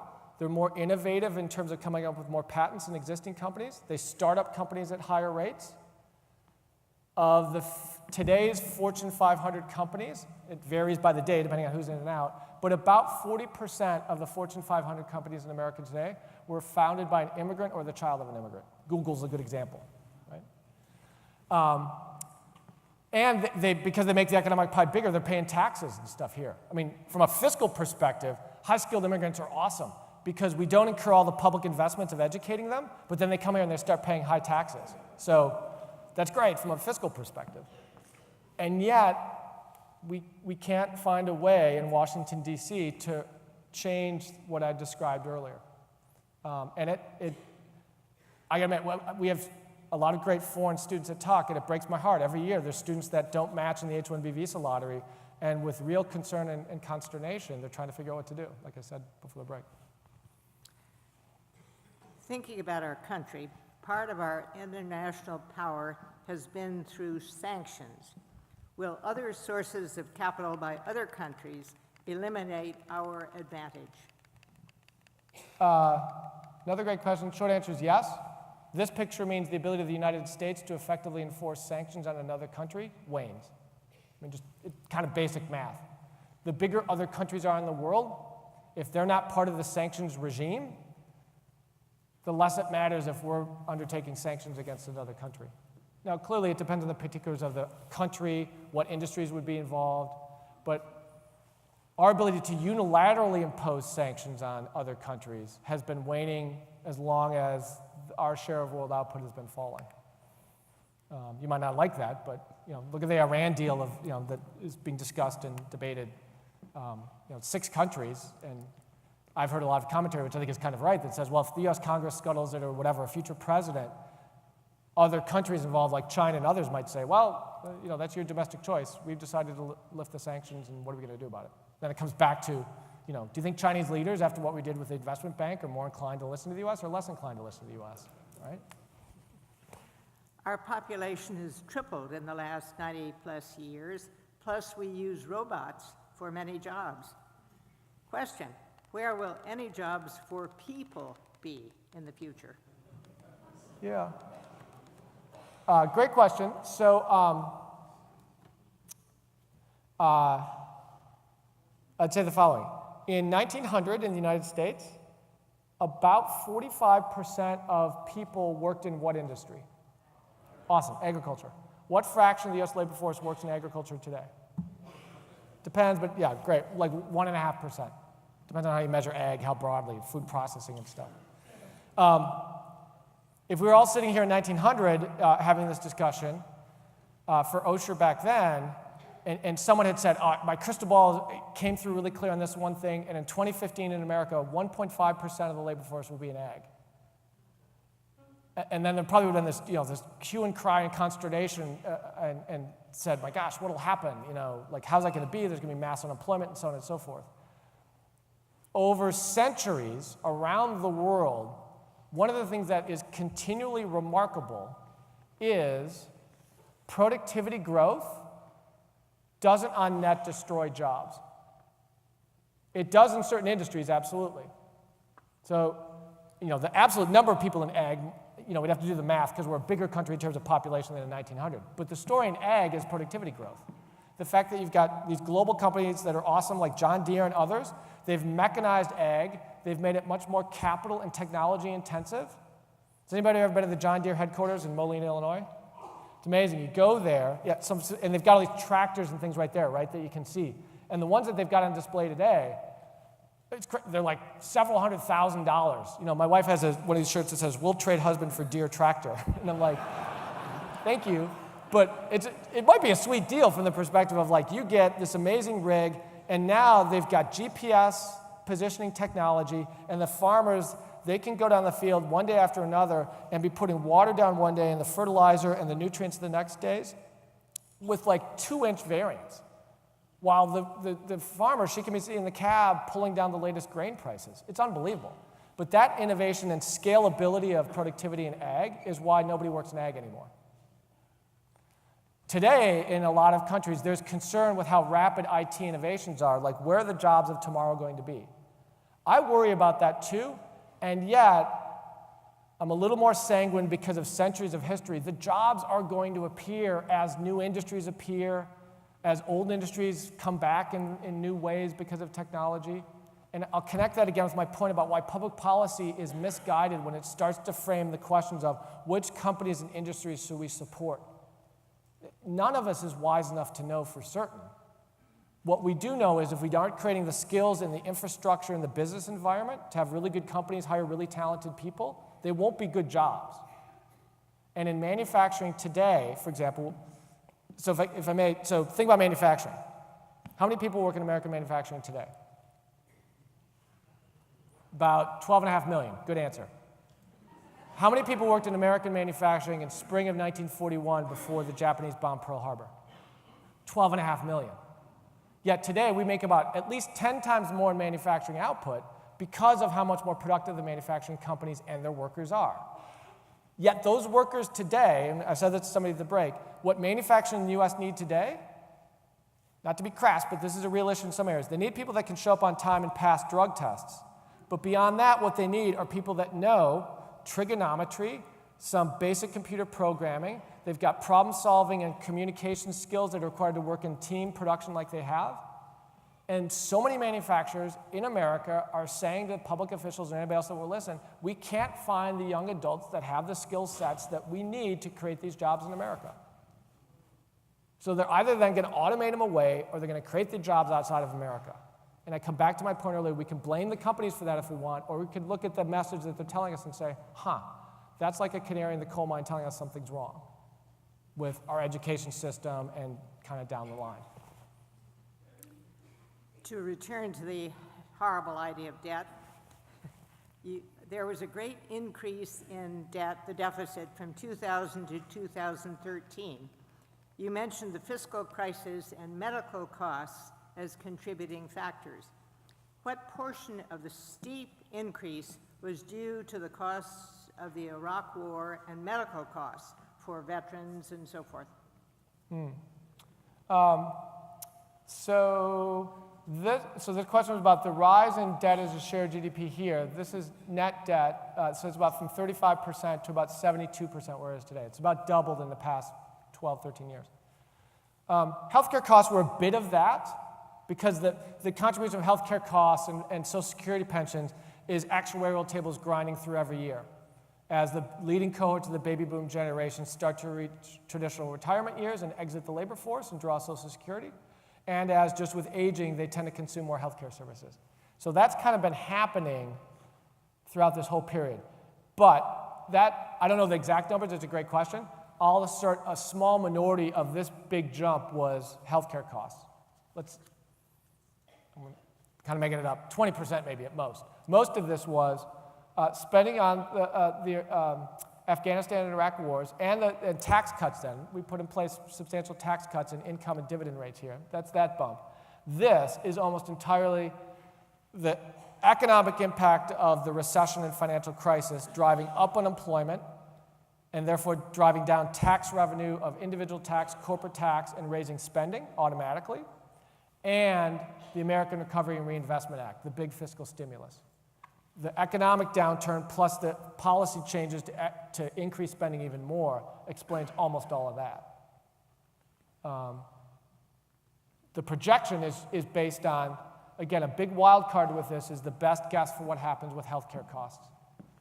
2000 through 2013, sorry, I should have updated these numbers, but 2000 through 2013, if you look at the prices of all goods and services in the US, what's called the Consumer Price Index from the perspective of us as consumers, over those 13 years, the CPI rose by 36%. Healthcare services, that piece of the CPI that our government tracks, increased over that period by 72%. And so that's about 2 times faster rate of growth of healthcare prices than everything else.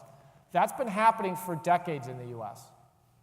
That might change. It'd be awesome if it changed. That's what we call productivity growth. How we see productivity growth is largely through slower growth in prices or price declines.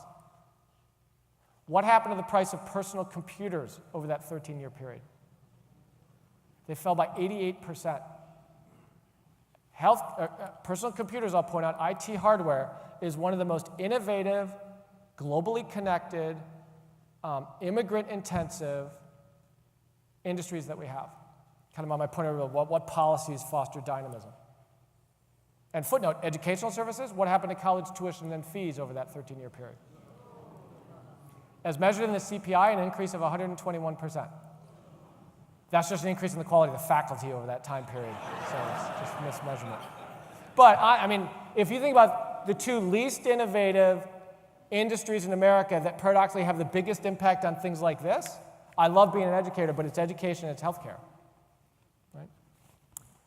Your opinion, how much will income disparity shape the presidential debates, and whose message will resound with median voters?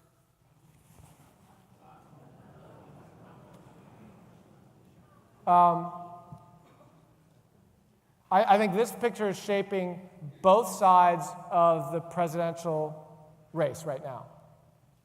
Hillary Clinton gave a speech. Her first major economic speech was, I think it was last week, and I can't remember the exact tagline. It was in the Slaughter and Reese report. We wrote about it this week. The quote was something of, the major economic challenge facing America today is what we need to do to raise the incomes of the middle class. That's a paraphrase, it's not an exact quote. Bernie Sanders clearly has even much stronger views about this. He is railing about the billionaire class. Right? So he views this as personified in 25 alpha institutional investor hedge fund managers that are billionaires. And, they're in the data. On the Republican side, I think a lot of people that might have been more inclined to dismiss this in the past as made-up data of some leftist economists in Cambridge now acknowledge we have a challenge of trying to raise. I hear by my ear on the Republican side, I hear more people acknowledging this, but framing it not in terms of the distribution, but the fact that so many people's incomes are falling, not rising. And they're talking about raising incomes and raising economic opportunity. I'll say two things on this for me. One is just to clarify something somebody asked at the break. When I said I really don't like this slide, I didn't mean I think the data are inaccurate. I just mean they're accurate. It worries me, though, about what's happening in the U.S. economic system. It's just, this is what the dynamism of the U.S. economy and the globe is delivering. What I personally especially worry about is, I worry most about, yes, income inequality I think has some damaging features, yet what worries me most here is the fact that the negatives are present for so many workers. The fact that the absolute incomes of people over time are falling, not rising. And some wise eyes asked at the break, well, where's all the income going? This doesn't seem to add up. We've had some GDP growth in the US over this period. It hasn't been great, as we talked about. But on the income side, who's enjoying the increase in income, who's realizing it, I'm going to be careful with the verb choice, is a small set of workers and businesses, broadly defined. Corporate profits as a share of national income are at record highs. So to generalize where the income growth has been, even though GDP growth has been slowing, it's been mainly to a small set of high-talent workers and businesses, broadly defined. I don't think that is inherently bad. What I worry a lot about and graze my hair is the fact that for so many people over time, their incomes are falling, not rising. Footnote, the income inequality rising is a feature of scores of countries on the planet, even in high-growth countries like China and India. One of the biggest concerns for social stability of President Xi and the Politburo in China is rising income inequality generating social unrest. There it's different, though. Everybody's incomes are rising in China. It's just the hundreds of millions of people in the rural regions still, their incomes are growing much more slowly than the billionaires in Shanghai. As we all value education, I want to ask, and this is my personal question, as the brand new dean of the Tuck School, which we all know is a superb business school, what is your vision for the Tuck School?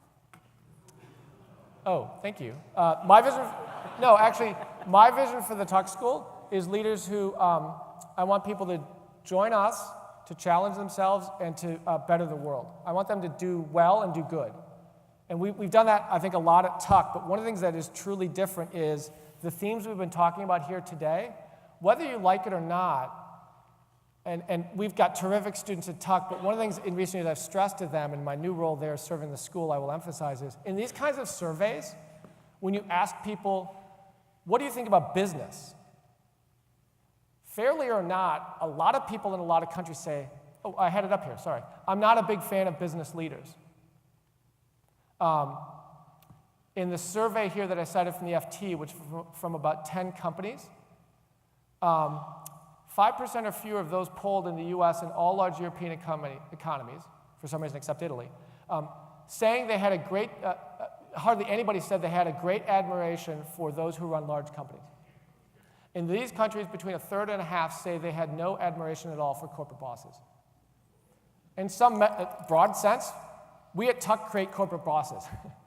And I want my students, they already are, we do a lot of great things at Tuck, but I think we'll be even more intentional about challenging our students to recognize, though the world has so much opportunity and there's so many ticker things to be aware of, the environment in a lot of countries is a lot more complicated. There are stakeholders, even in business and in the civil society and governments that businesses touch, that they're yearning for leaders that are not, in reality and in perception, simply looking to maximize their personal income. They're looking for leaders in business that can do well in the world as well. Do good in the world beyond doing well for themselves. So I'm kind of working on it, frankly, because it's day 21 in my new job or whatever it is. We've got just a terrific community to talk. The staff, the faculty are awesome, the alumni, the students, and I think kind of the world's yearning for more leaders that can turn this around. That's what we're going to do more of a talk. So go ahead and apply.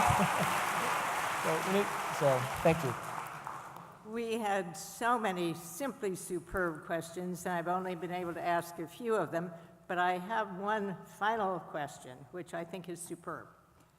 And I'm quoting, "I am a Tigger living with an Eeyore."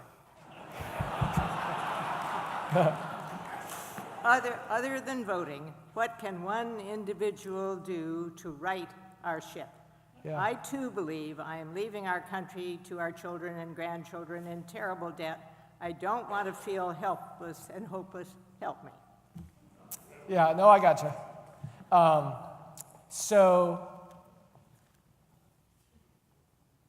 Three things, I guess. The first is, and you said it, Jania, is other than vote. I will stress voting, and not just in the general elections, but to the extent that your time and interest allows, providing some input in the primary process.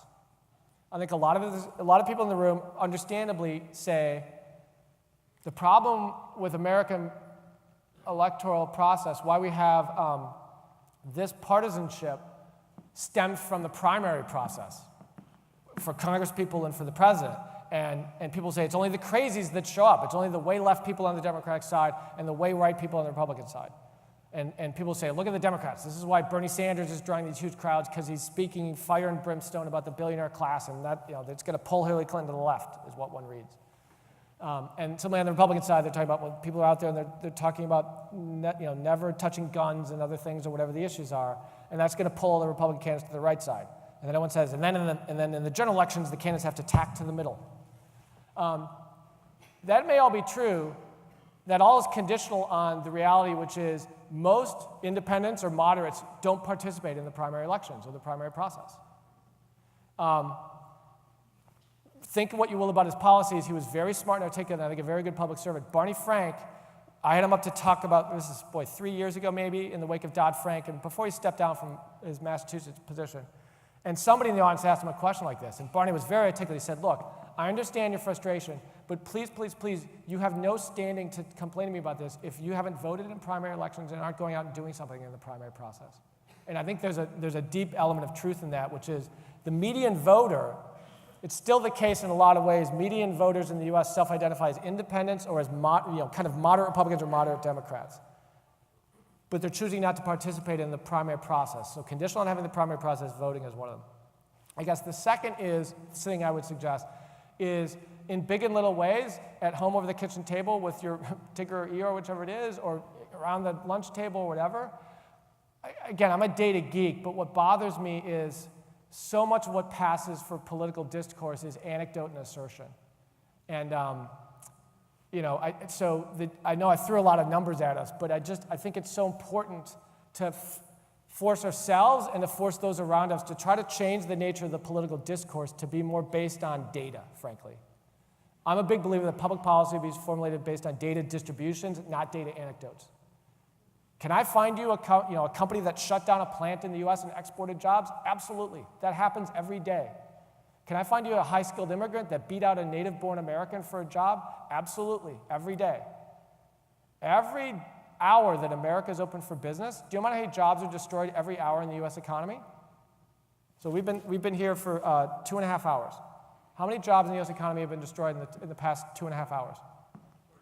About 75,000. Every month in the US economy, 5 million jobs are destroyed in terms of matches between workers and companies. 5 million. Now, the dynamism in the US labor market, fortunately, means slightly more in recent years job matches get created, like 5.2 million. A lot of the conversation, people don't have perspective about what the overall economy looks like. And I'm not meaning to be cold-hearted. My view, again, hand me the magic policy one once more, we need a much stronger, more robust social safety net for the people whose jobs are destroyed by exporting jobs when it happens, or the people that can't compete in the labor market against the high-skilled immigrants. But my view on public policy is don't shut down the borders and point fingers at these other countries. That's how America's economic power wanes. We need a much stronger, more modern social safety net funded by people like me paying more in taxes. So that's the second thing is don't let people get away with assertion and anecdote because it poisons the conversation. And I guess my last thought is just, don't not be a Tigger. There's something deep about leadership that you see in organizations, which is people key off of the energy and the sense of vision that leaders are providing. And whether it's public leaders or private leaders, the CEOs or whatever, they're not the only ones that hold the pen in writing the story about whether it's an optimistic or pessimistic story. All of us, to some extent, that are part of the body politic in America, help write the story. And I think if we, and sometimes the mechanisms are hard to pin down, but the more we try to maintain hope for America's economic power and future, not in a jingoistic sense, but in an earnest sense for our kids and our grandkids, the more likely it is it'll come about. So we'll do those three things, and then next year, so you guys can have it all figured out. So thank you. There you go. Thank you. Brilliant. Thanks, Tom. Thank you, everyone. Thank you, Matt. Spectacular present. Thank you, Ginia. Next week, Michael Kaufman on the military. Look forward to seeing you. Thanks for coming. Thanks, everybody. Great.